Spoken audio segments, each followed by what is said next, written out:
বাংলাদেশে মার্কিন রাষ্ট্রদূত নিযুক্ত হওয়ার পর থেকেই কূটনৈতিক মহলে যোগাযোগ শুরু করে দিয়েছেন ব্রেন্ট ক্রিস্টেনসেন। বৈঠক করছেন একের পর এক রাজনৈতিক দলগুলোর সঙ্গে।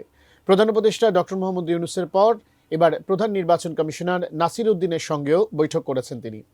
সিইসির সঙ্গে বৈঠকের পর ক্রিস্টেনসেন জানিয়েছেন জাতীয় নির্বাচন নিয়ে যুক্তরাষ্ট্রের অবস্থান। নির্বাচনে যুক্তরাষ্ট্রের অবস্থান নিয়ে বিস্তারিত জানাচ্ছেন শেখ ফরিদ।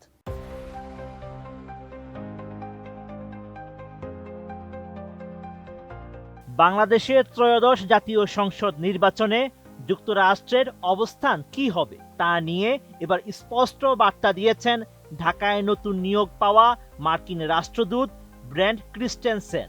২৮ জানুয়ারি রাজধানীর আগারগাঁওয়ে নির্বাচন ভবনে প্রধান নির্বাচন কমিশনার নাসির উদ্দিনের সঙ্গে সৌজন্য সাক্ষাৎ শেষে সাংবাদিকদের মুখোমুখি হয়ে এ কথা জানান ব্রেন্ট ক্রিস্টেনসেন। নবনিযুক্ত মার্কিন রাষ্ট্রদূত জানিয়েছেন, বাংলাদেশের আসন্ন নির্বাচনে কোনো বিশেষ পক্ষ নেবে না যুক্তরাষ্ট্র। বাংলাদেশের জনগণ যাকে ভোট দিয়ে নির্বাচন করবে, যুক্তরাষ্ট্র সেই সরকারের সঙ্গেই কাজ করতে প্রতিশ্রুতিবদ্ধ।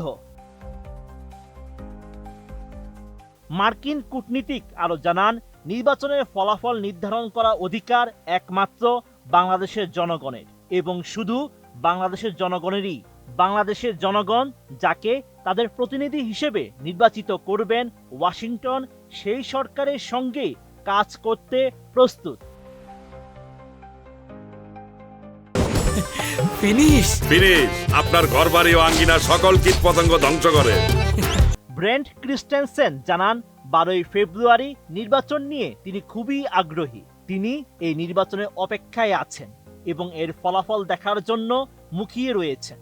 এছাড়া সিইসির সঙ্গে আলোচনার বিষয়ে সন্তোষ প্রকাশ করে রাষ্ট্রদূত জানান, সিইসি যে তথ্যগুলো তার সঙ্গে শেয়ার করেছেন তাতে তিনি অত্যন্ত সন্তুষ্ট।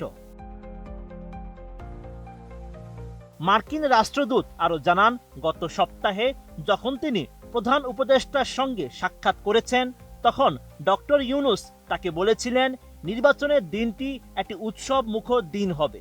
ক্রিস্টেনসনের আশা, এটি একটি আনন্দময় ও উৎসবপূর্ণ নির্বাচন হবে, যেখানে বাংলাদেশের মানুষ স্বাধীনভাবে গিয়ে তাদের মতামত প্রকাশ করতে পারবে। Sheikh Farid, ATN news.